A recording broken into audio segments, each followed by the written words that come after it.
So this is our day 2 of how to teach conversational lessons. So objective for tonight is to familiarize the CFR and get to know CFR speaking. So again, CFR stands for Common European Framework of Reference. Let's watch this very short video about CFR and language assessment.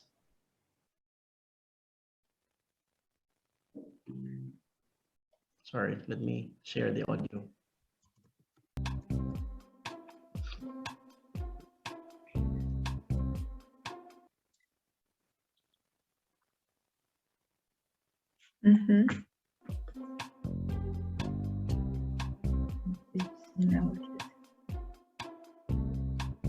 Can you hear the sound? The Common European Framework of Reference for Languages, more commonly known as the CEFR, was developed by the Council of Europe to describe language learners' ability in European languages, including English.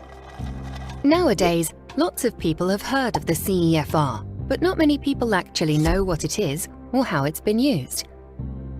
The CEFR is a framework that we use to describe in broad terms a learner's language ability. In the past, we used words such as beginner, intermediate, and advanced to describe language learners' different levels of ability. One of the problems with that is that different people interpret these terms in different ways. So one person's intermediate might be seen by another person as being quite advanced, depending on their experience with particular learners. Within the CEFR, the levels are described in 3 tiers: basic, independent, and proficient. Each of these tiers has 2 levels, making a scale of 6 levels in all. The CEFR describes what a person can do in a language as they progress from the lowest level to the highest. It consists of a whole series of descriptions that are associated with each of the 4 skills: listening, speaking, reading, and writing. These descriptions are called can-do statements, and they focus on the different things someone can do with a language. For example, the speaking descriptions present statements about a learner's overall speaking ability and refer to making public announcements, speeches or spoken statements, or interacting in conversation with other speakers. Let's take a closer look at the levels. If you're a complete beginner, you can't be placed on the CEFR scale. Some people call such learners A0 or pre-A1 or even tourist. But since these learners are likely to be quite different, with different interests and different ideas of what's important, this stage can't be described in any systematic or meaningful way. At level A1, a person can understand and use basic phrases relating to everyday life. They can do simple things like introducing themselves to people and can ask and answer questions about things, such as where they live or people they know. The next level is A2.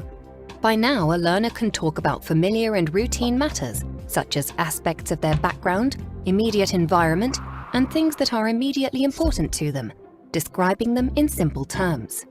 By B1, a learner is becoming more independent and can understand the main points of things to do with work, school, or leisure if they're stated fairly clearly. They can deal with most general situations and can describe experiences, events, dreams, hopes, and ambitions. At level B2, learners should be able to understand the main ideas of difficult texts on all sorts of topics, including technical discussions in their specialist field. And they can talk fluently with native speakers without any pressure on either side. At the highest levels, a learner can be considered a proficient user of the language. At C1, they can use the language effectively for all social, academic, and professional purposes, while at C2, they can easily understand virtually everything they hear or read and can speak and write as well as anybody. Since the CEFR was published in 2001, it's become incredibly influential. It's been used for lots of different things, such as evaluating learners' language needs and developing learning materials, syllabuses, and courses, developing continuous and self-assessment tools and tests and exams, developing teacher training programs, and describing government language policies. All major international tests claim a link between the scores they report and the CEFR, and so do all major textbooks, language syllabuses, and language programs. Its influence has spread outside of Europe to countries right across the world, so that now it is recognized internationally. The main value of the CEFR has been that it gives us a common language to describe proficiency levels. Even if my interpretation of what a B1 speaker can do with the language is a little different to yours, the differences are generally quite small. If you want to learn more about the CEFR, you should try the Council of Europe's website, or just use your favorite search engine and search for CEFR.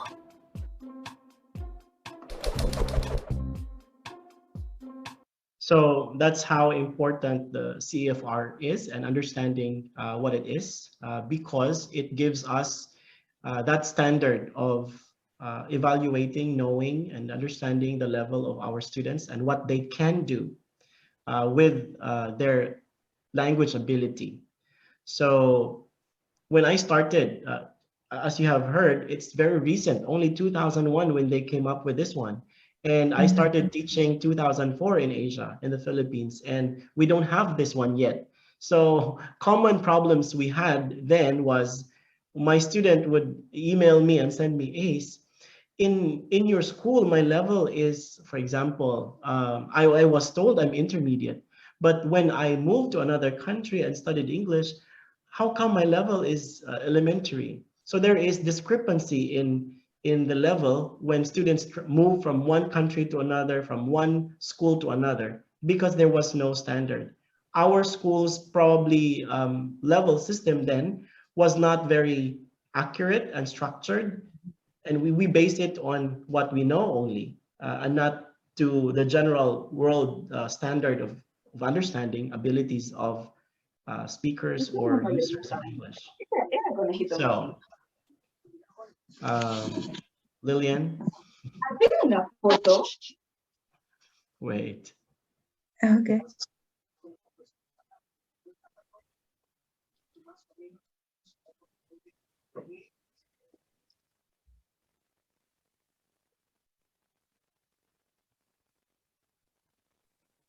Ace, you're speaking on mute. Sorry. So, at what part were you not able to hear? We heard Lillian, and that's it. Okay. So because I was trying to, I muted myself. Okay. So that's the essence of having CFR now, because anywhere your students would go and whatever level that student has, granted that the level system used is reliable, then when that student transferred to other schools, other countries, somehow that student will have the same level. He will get the same level, he will be placed in the same class. Now, there are many kinds of tests available. You have TOEIC, TOEFL, IELTS, you have Cambridge tests, and all these are already plotted and can be seen its equivalency with the CFR. Even other languages or other tests. In Japan, they have a popular English test for high school. They call Aiken. So even Aiken, it's made in Japan, but it's also, how you call it, mapped according to CFR. So when they have levels, let's say 1, 2, 3, 4, 5, what is that 1, 2, 3, 4, 5 equivalent to CFR? And even IELTS and TOEIC. So why is this? Because they wanted to universally understand, because sometimes still, when student is familiar with IELTS but not familiar with TOEIC, he wouldn't know what is a TOEIC 900 equivalent to IELTS, right? But if we say you are A1, you're A2, it's easier to remember rather than the 300, the 600, the 900, or the 7, 7.5, 6, 6.5. Although now, I'm not sure if it's Pearson or Pearson, I think is trying to develop their own level system also, and they call it GSE, Global Scale of, GSE, Global Scale of English, GSE. So they also have similar they also got it from CFR actually, but according to Pearson, theirs is a bit more detailed because it's pointing system compared to CFR where you have A1, A2, B1, B2. For them, there is A1. What points do we have for A1? Is it 30, 35, 40, something like that for their scaling? But anyway, we will focus on CFR now. Yes. Okay. Do you have questions so far, Carmen? Question so far? Mhm. Oh, I would say that probably this CEFR has served to uniform all when you teach English, no, then students can go anywhere and know their level, no? For example, an A1 in Peru is the same an A1 in Thailand, for example. Correct. So he can produce well in his classrooms, no? In the classroom. Yes. And the books are also, now the books are also following the CEFR, right?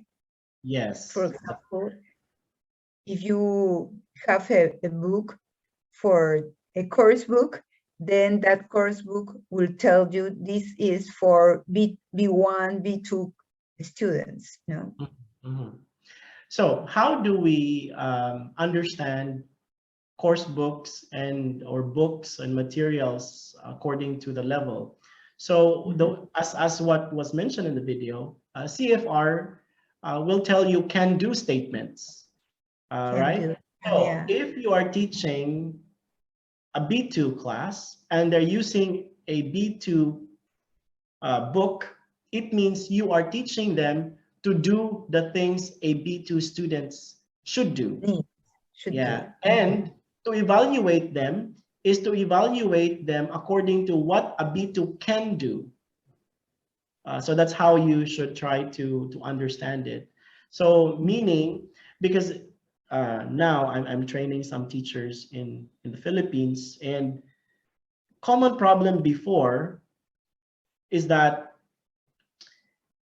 they try to understand it as, for example, how should I explain it?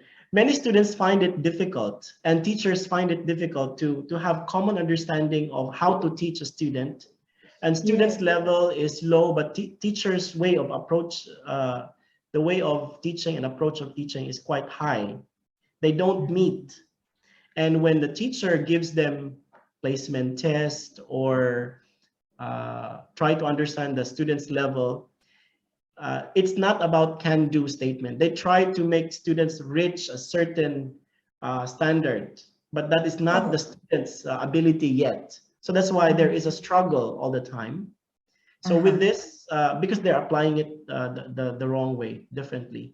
So we have to understand that if your student's level is A1, A2, it has to be that they can do the things defined in that level.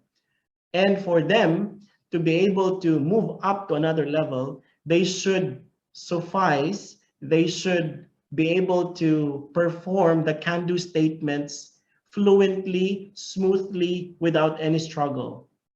So for an A1 to become A2, he or she must do all the can-do statements correctly or smoothly without any struggle. Otherwise, if still he or she struggles in that level, then he cannot move up because he's not yet finished with that part. Okay, so that's how we should look at it. Well, we will look into the details of this one piece by piece. Okay, but yes, Okay. You are correct. Thank you. Mhm. Let me share again the slide. Can you see my slide again? Now I see a beautiful beach. Ah, okay, wait. Let me share. What am I sharing now? Ah, I stopped sharing. Wait.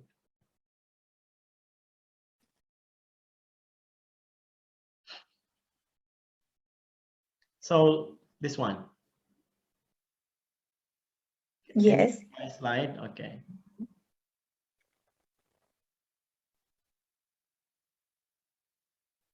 Now let's look at an example. Oops. This is a B2 B2. test. Yes, maybe you're familiar with this one. Let's listen part of it and let's try to compare if the performance of these two students taking the test are according to, the descriptions as defined by CFR. Uh,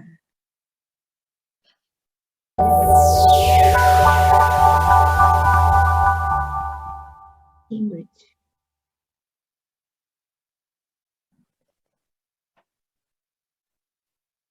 Wow. Victoria Netherlands.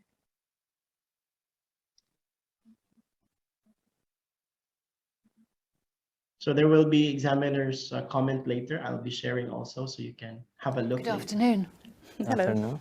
My name is Jenny Cook, and this is my colleague Jill Budgie. Hi. Hello. Hello. And your names are? My name is Victoria Bessie.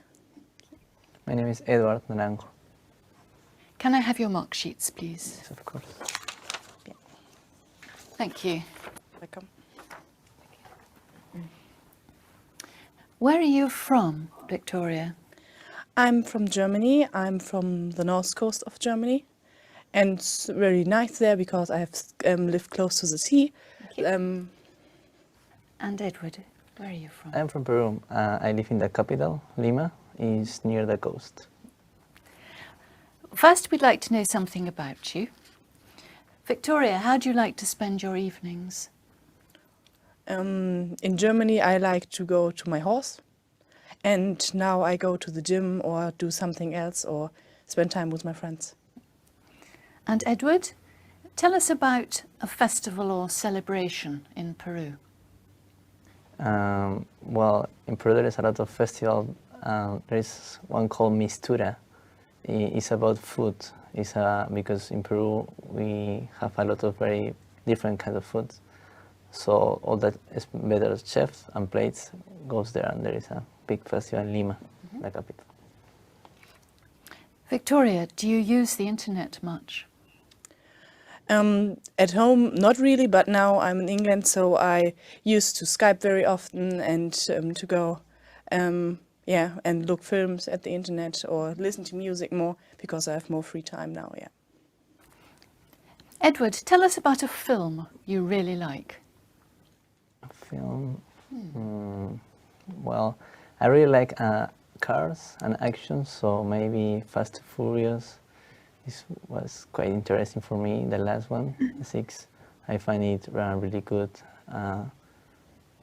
because there is quite expensive cars, and the things I like. Thank you. In this part of the test, I'm going to give each of you 2 photographs. I'd like you to talk about your photographs on your own for about a minute, and also to answer a short question about your partner's photographs. Victoria, it's your turn first. Okay. Here are your photographs. They show people who are helping other people in different situations.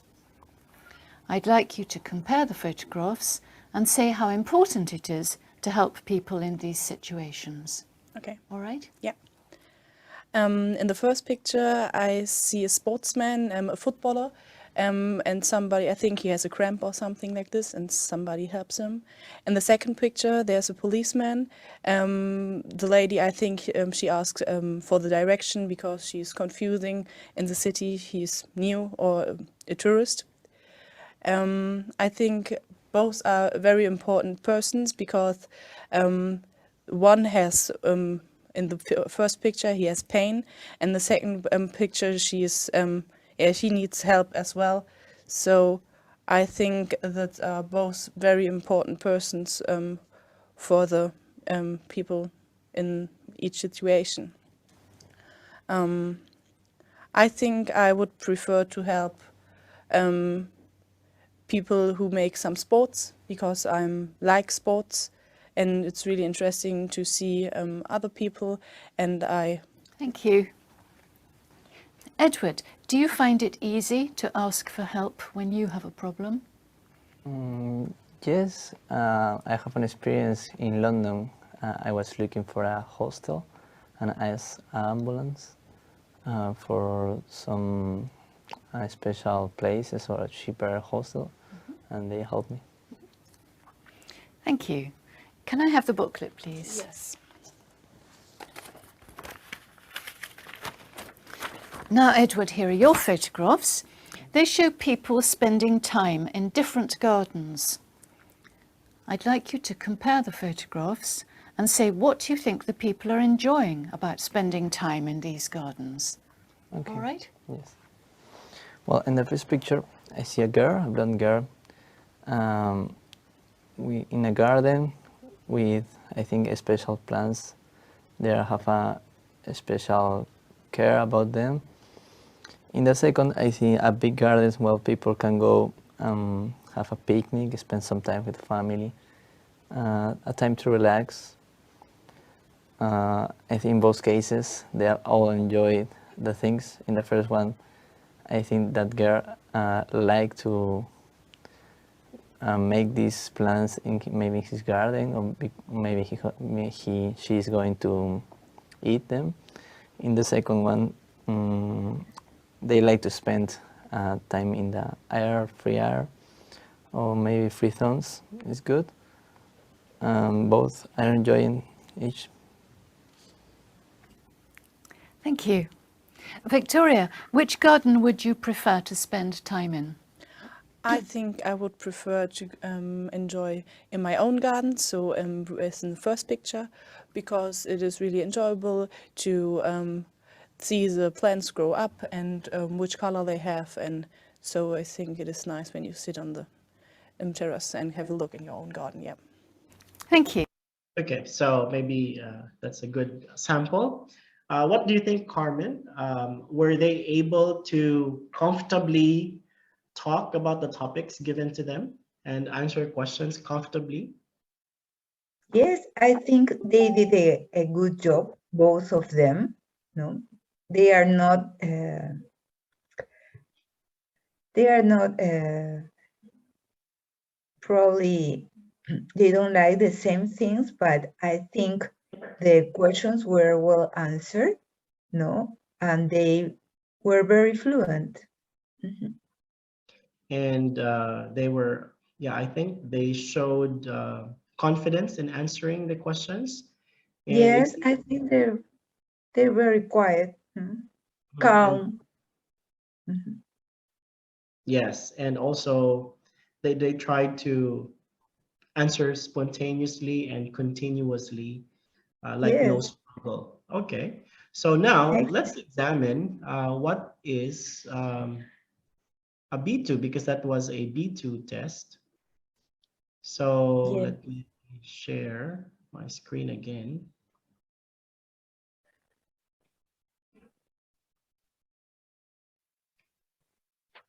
So this is an example of Wow. qualitative aspects of the Perfect. spoken language in CFR. So the quality. Wow. So when we look at the qualitative aspect of the spoken language, we have to look at the range, the accuracy, the fluency, the interaction, and the coherence. So Coherence. for B2, by the way, I will give you copies of these so you can have a Yes, look at please. each.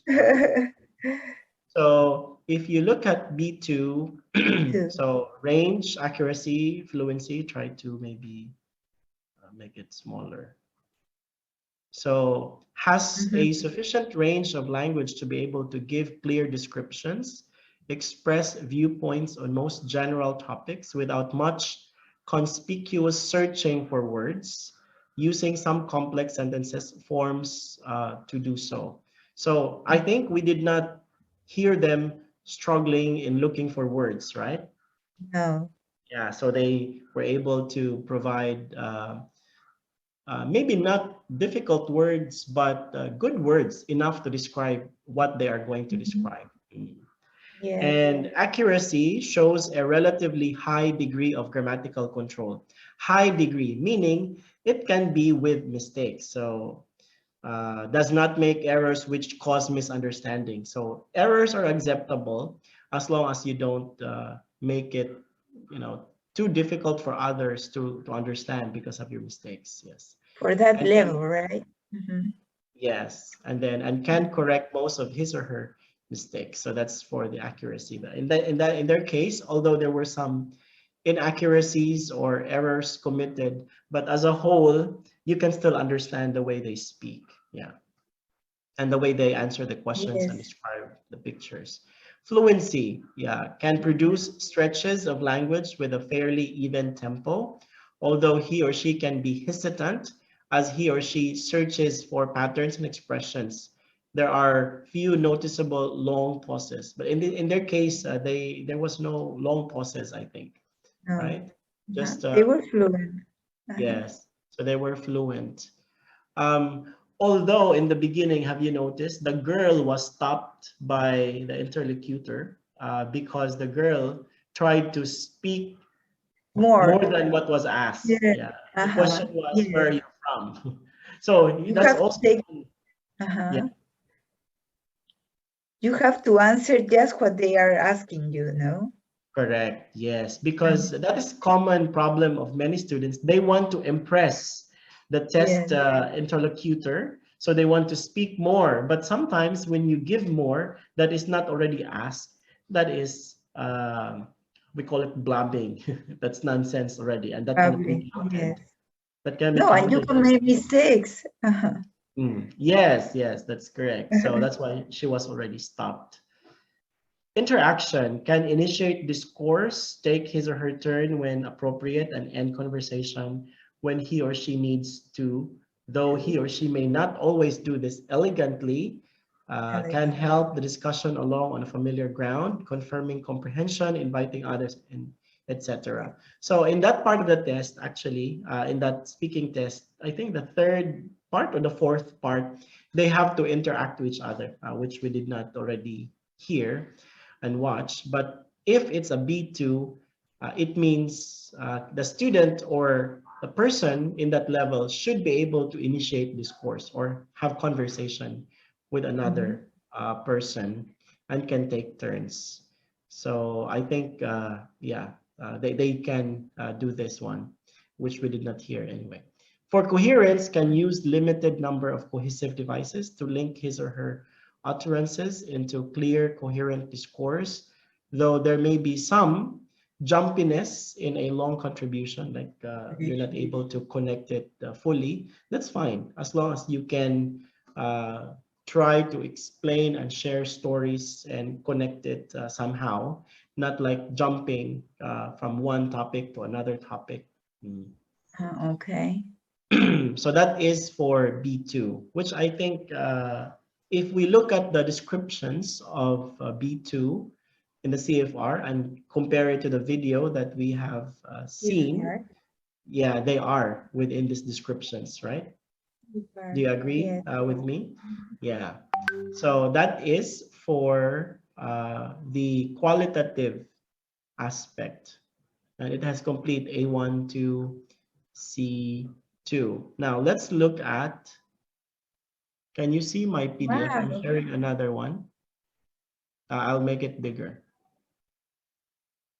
Can you see this PDF? Yes. Good. Okay. So I'll give you also a copy of this one. So Okay. the global scale of B2, the general, B2 by the way is what? If A1 is beginner, A2 elementary, B1 is low intermediate, so B2 is intermediate level. and C1 is high intermediate, and C2 is advanced. So B2 can understand the main ideas of complex text on both concrete and abstract topics, including technical discussions in his or her field of specialization, can interact with a degree of fluency and spontaneity that makes regular interaction with native speakers quite possible. So that's why when they were interacting with the interlocutor, it was smooth. Yes. They were able to understand the questions easily and answer questions also easily. Can produce clear, detailed text on a wide range of subjects and explain a viewpoint on a topical issue.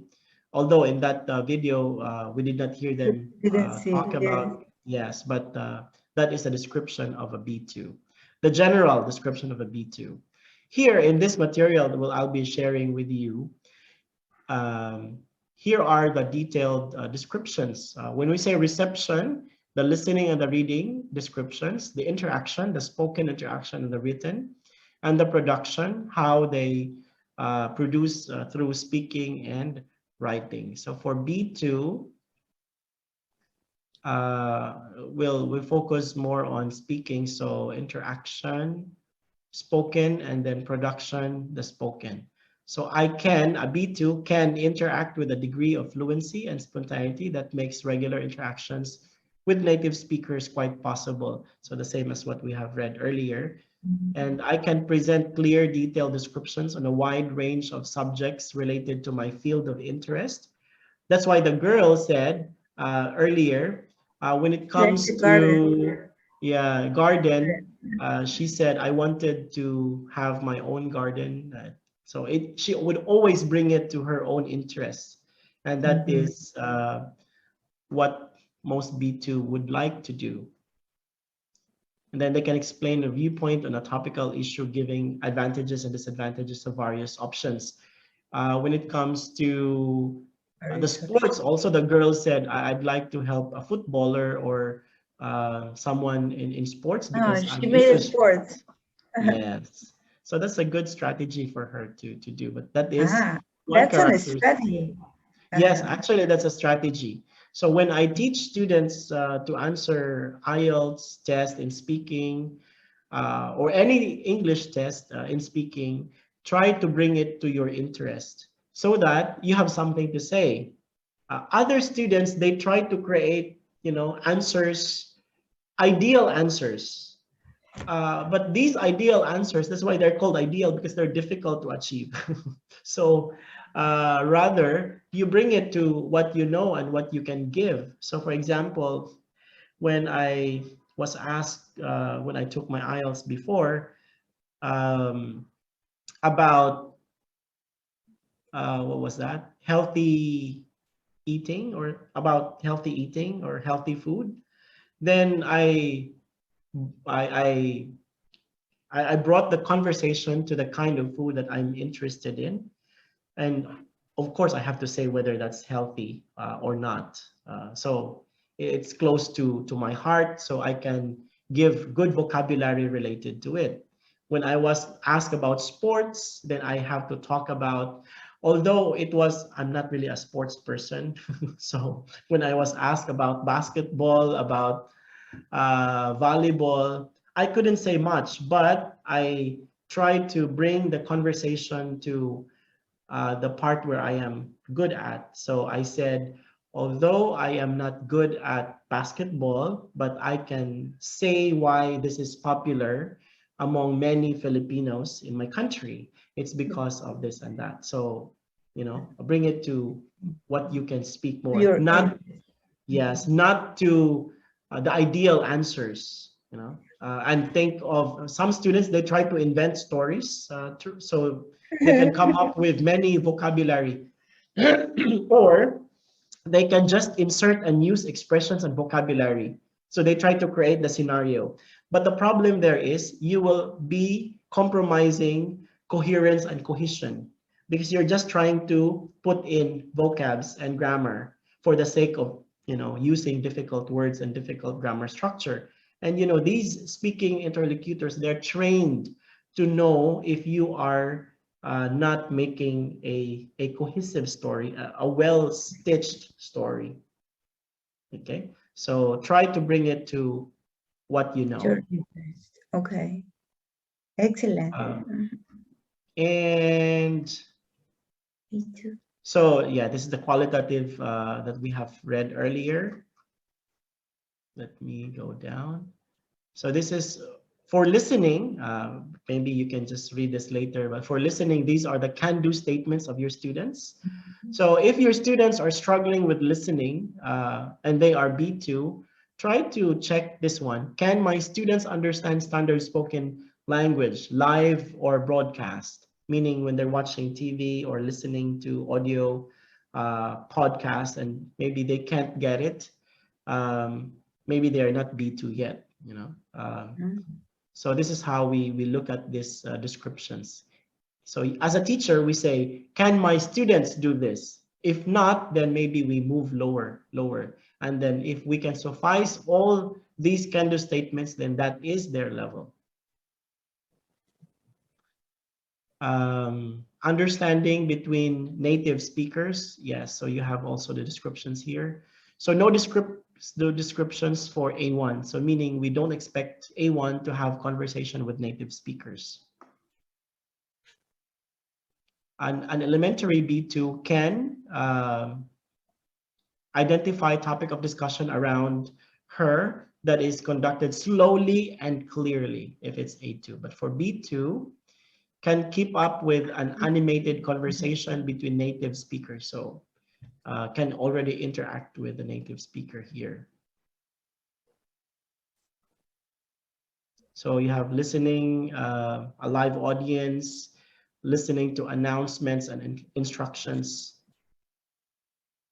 listening to radio and audio recording. So again, later on, when you use this material, when you're teaching, when you present, for example, let's say some listening materials are using audio, like audio conversation, not audio, radio conversations, right?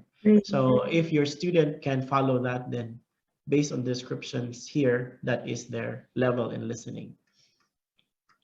You have also watching TV and film. You have here overall for overall reading comprehensions for reading, reading correspondence, reading for orientation, some descriptions, reading for information and argument, reading instructions. You have overall spoken interaction. Okay, so this is for us now. So for B2, can use the language fluently, accurately, and effectively on a wide range of general academic, vocational, or leisure topics. That's why the question there earlier, they're mix of personal and some leisure topics. And they were able to answer and give their own answers.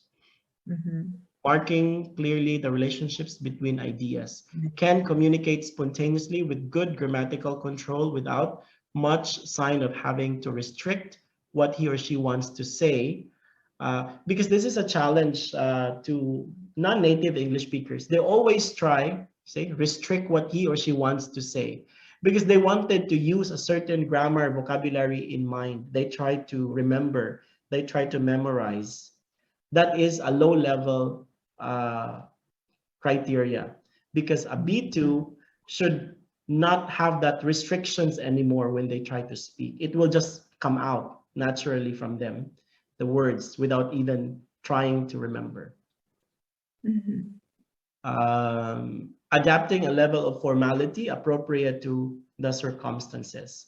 So I have one student, a Korean student, who asked me, and because he's already intermediate B2, and he told me, Ace, I wanted to study difficult words and difficult expressions. But I said, for what purpose? I said, for everyday use.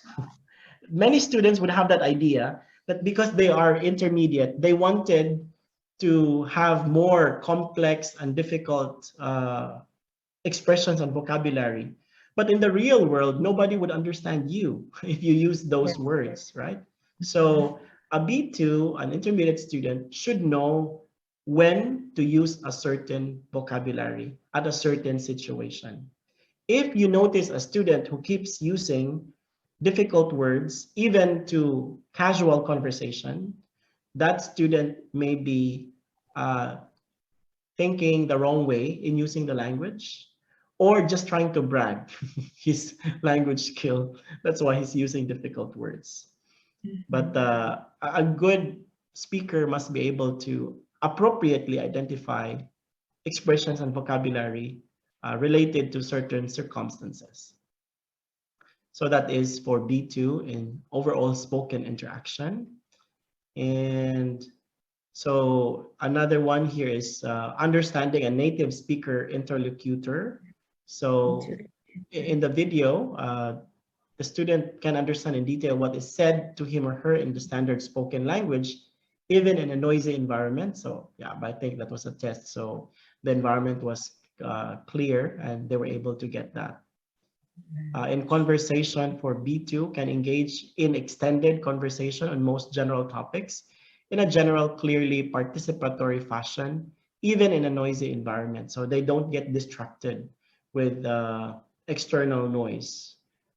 But in that video, again, it was a test. So given that the environment was conducive to have conversation, but I think they displayed an extended conversation. What do you mean extended conversation, Carmen? What is your understanding of that?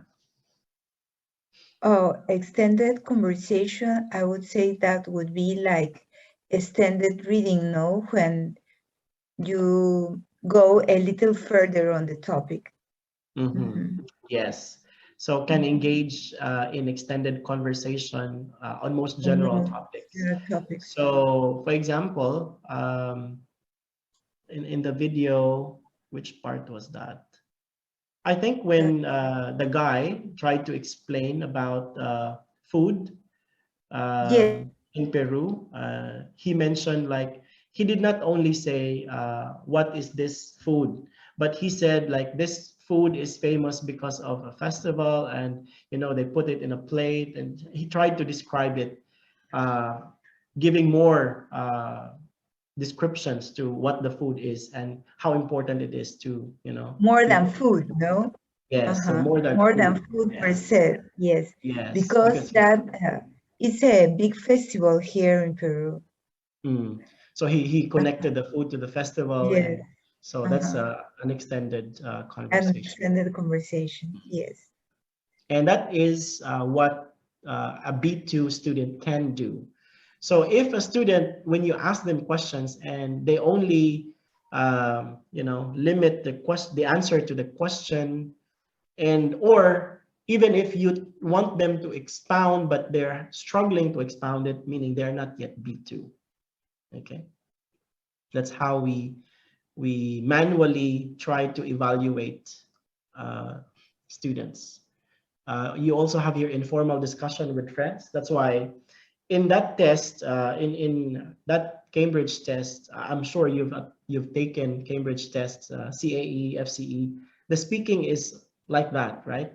It could be in pairs, and then you're given situation that you need to discuss, because they want to check if you can have conversation, informal discussion. Could be talking about food, talking about travel, talking about some experiences, if you can.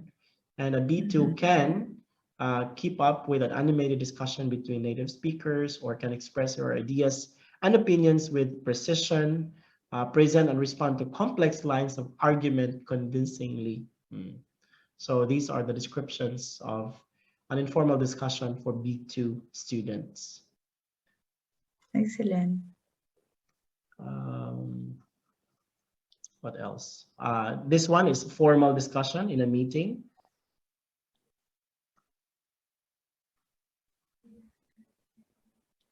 Okay, so what we are seeing now, especially in terms of speaking, when we try to evaluate our students in terms of their speaking level, according to CFR, we have to look at these different scenarios that our students can can perform, right? So we have to check whether they can interact with a native speaker, because sometimes here is one of my students' observation. My student said he's Korean. He's I think in his mid-20s. He's working professional. He told me, Ace, in your English class, I can understand you. I can interact with you.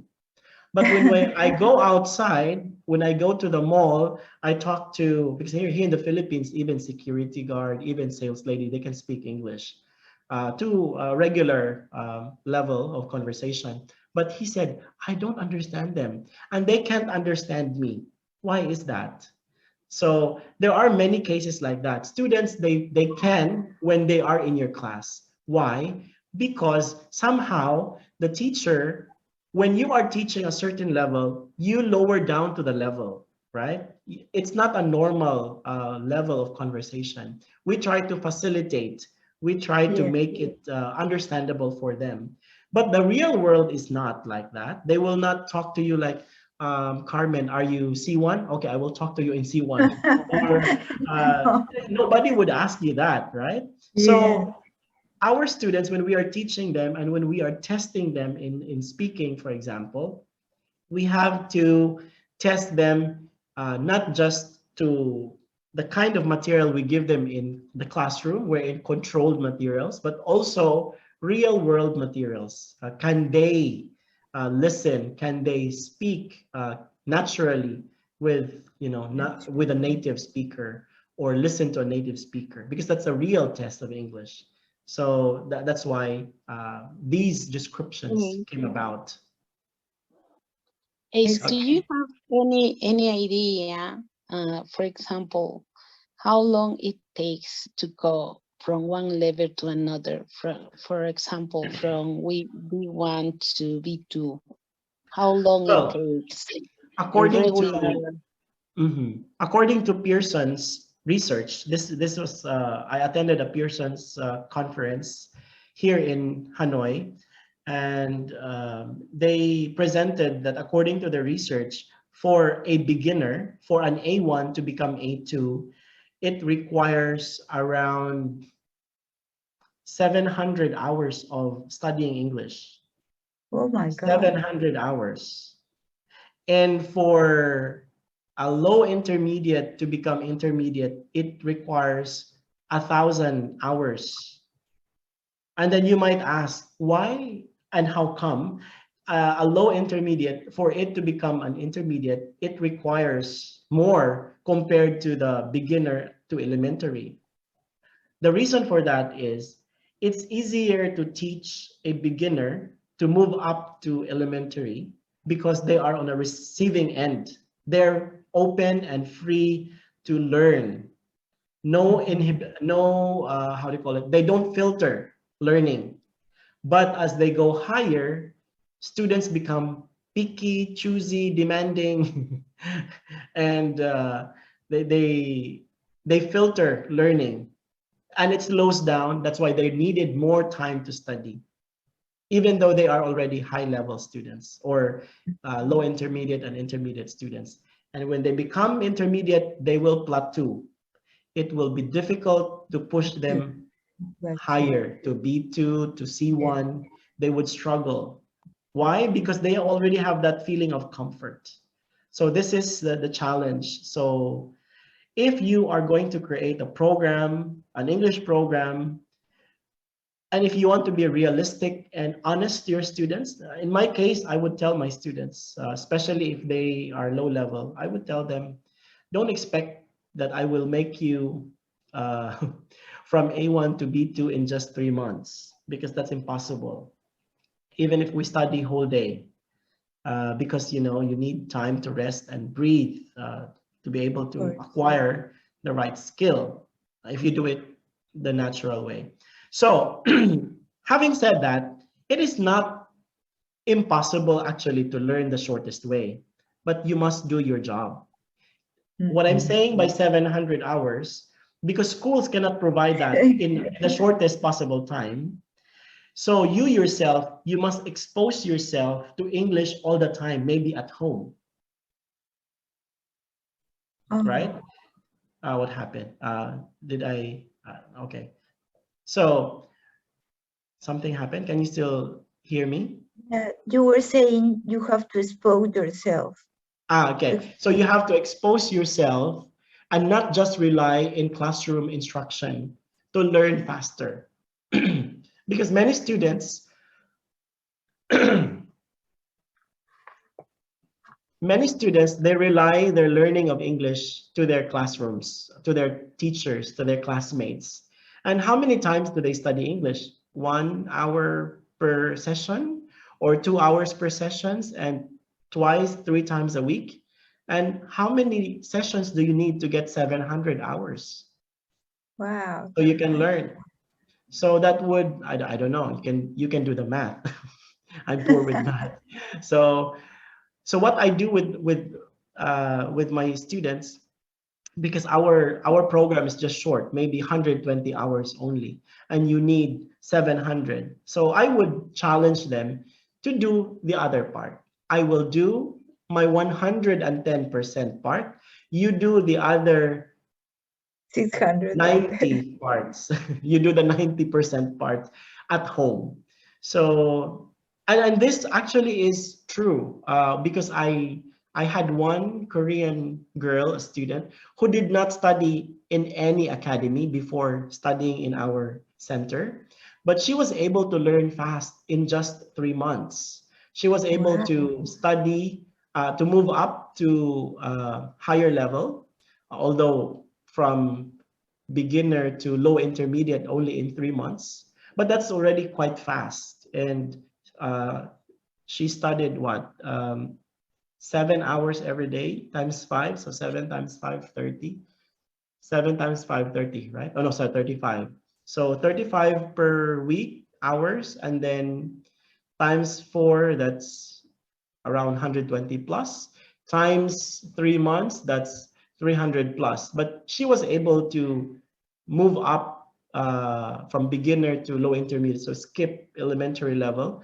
How and why is that possible for her? Because she told me, is in Korea, even though we don't speak English outside, but in our house, my mom would play English news, English songs, we watch English movies, our posters around, our decorations in the house, our books, they're all English.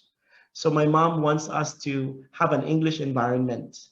So even though we go outside and speak Korean, but at home, where we stay most of the time, especially weekend, if it's not related to work or studies, we are surrounded with an English environment. And that helped in the studying to be faster and more effective.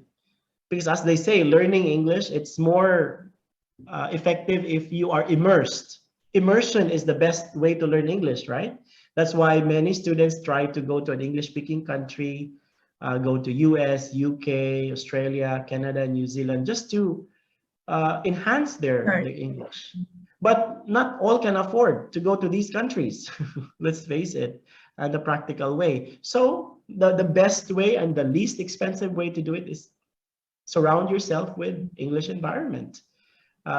Instead of watching Peruvian movies and TV shows, watch English TV series. Soap operas. Soap operas, yes. English TV series, yeah. Yes. So that's my answer, Lillian. Those are, according to research, yes, 700 and goes higher if you want a higher level. But the problem is no school will provide you with that number of lessons because, that's expensive to Yes. calculate 700 hours of studying. I don't know how many weeks or months, or I think that's the entire year of studying If you English. take like an hour from Monday to Friday, it's just 20 hours a month. So you can imagine 720 hours. Yes, We yes. do And like that's 20 hours per month. according to research, according to Pearson's research. So imagine how many students feel disappointed and frustrated studying English, and yet they cannot level up or move up. So as teachers, we have to be, in my classes, I would be very honest to them. This is the the right way of looking at learning language. If you want faster, you have to do your part. If you just want to take it slow, then yeah, just rely on me, but don't expect me that you will, level up in just a month or two. But there are exceptions to that. There really are students who are good with language. There are exceptions, but the research was general. Okay, given we are going to teach general students, we're dealing with general learners. That's the natural way of understanding learning. Okay. Question? Oh, I would like to go for C2. Yes, that's always our goal, to reach C2, which means we are, like a native speaker. We don't have to speak like them. That's a wrong idea also. Many students would say, I think I cannot reach C2 because I don't have that twang. I don't have the slang. That's not what C2 is. C2, as the description says, be able to read and write and speak naturally without, any struggle. Anything given to you, you have something to say. So, meaning also, there are students, university students, or maybe below 18 years old, who would aim for C2. And this is actually and honestly difficult for them. Why? Because language is not only vocabulary and grammar, it also comes with culture, and it comes with ideas. So how can you, if you are thrown questions that is for C2, answer when your age is not yet appropriate for that? So for example, I have one 16-year-old Vietnamese student who told me, I want to get 9 in IELTS. That's C2. I said, no matter how you study, you really can't get 9. Why? Honestly speaking, because you don't have the knowledge yet. When they ask you a question, for example, in one of our speaking, and then I ask him, why do you think world leaders meet regularly? And then he said, what's my answer to that question? I don't know why I don't even know they have to meet. And there are just topics that you can't talk yet because of your age. And then furthermore, he was asked, do you think a country should spend on space exploration? How would a 16-year-old answer that kind of question? It's not out of his age yet, right? So as teachers, we have to guide our students. Certain level, age level, can only be at that age, at that level of proficiency. Yes, not so much. So a university level can be B2 only. That's university level. So when you apply for a scholarship or university study in an English-speaking country, they will only require you to get 5.5 or 6, if I'm not mistaken. So yes, because that is what you can do in that age, in that level. They will not ask for, I asked that student, why do you need 9? And then he said, because I want to enter a university. I said, no, the university will not ask you 9. The university will just ask you according to what you can do at that age. See, I don't know why, but some here in Asia, they're so crazy about English tests. At 11, 12, they study IELTS, and when you ask them questions that's for adult, they can no longer talk about it. So it's a misguided understanding of the tests. It's our role as teachers to make them understand. Excellent. Okay, question? I don't know, maybe Luis. Yes, Luis. No, I have nothing to add. I'm quietly learning and observing. So Luis, because you're a native teacher, when you speak to students and you're given a class with a level, so you have to facilitate the way you speak and interact with them according to their level so that they will not feel, they won't struggle.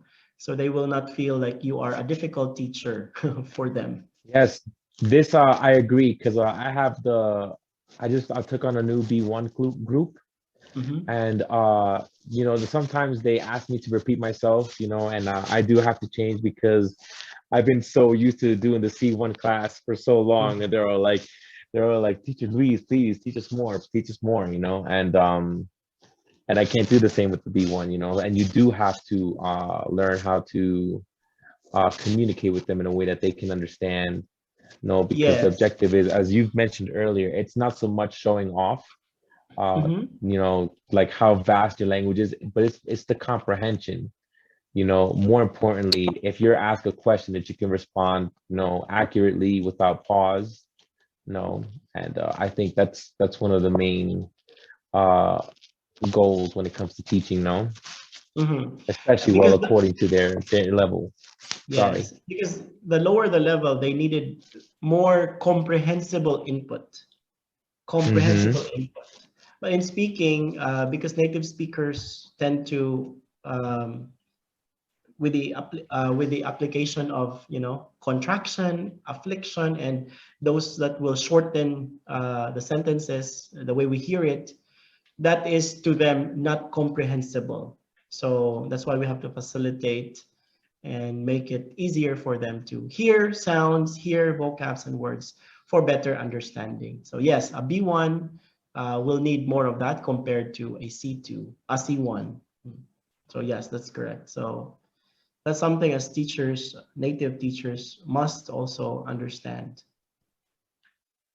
Okay, anything else? I agree. Mhm.